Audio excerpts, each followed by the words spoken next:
الرجيم بسم الله الرحمن الرحيم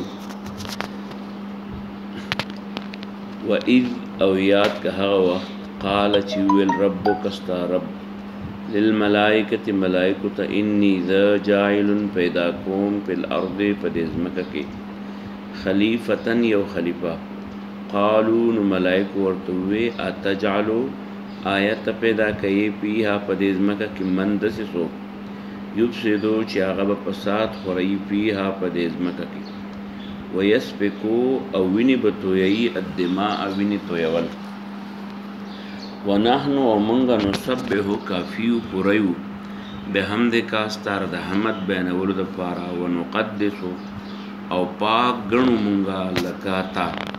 قال الله تعالی تو فرمایل انی ذا اعلم پویما ما په هغه خبرو لا تعلمون چې تاسو په نه پوهیږئ وعلم الله تعالی خود آدم علیہ السلام ته الاسماء نمونه كلها طول ثم بیا عرضهم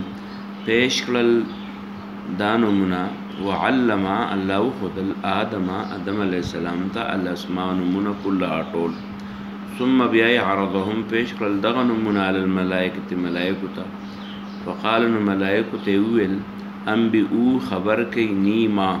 بی اسمائی پنمونو هاولائی ددی سنو ان کنتم کتاسو صادقین رشتنی قالو ملائکو وطوی سبحانکا من پاکی بیانوستا لا علم لنا نشتا علم منگتا الا مگر ما دا اغی خبر علمتنا چتا منگتا تعلیم را کڑے داغی او تابق ہوئے کڑے انکا ربتا انتا علیم و تپوئے حکیم او حکمت والے قال اللہ تعالی ورته فرمایل یا آدم اے آدم انبئ خبر که هم دا ملائک باسمائهم پنمونو د دې سوزونو یا پنمونو د ملائکو فلما نو کله چې انبئ خبر کړ آدم هم دا ملائک باسمائهم پنمونو دا غي یا پنمونو دا سوزونو قال نو الله تعالی اول ملائکو ته الم اقول ولما نویل لكم تاسو انی چیز اعلم پویم غیب السماوات په پټو رازونو د اسمانونو والارض په پټو رازونو د ځمکې واعلم او ما ته پتره ما د هغه کارونو تبدونا چې تاسو یې ښکارا وای په خله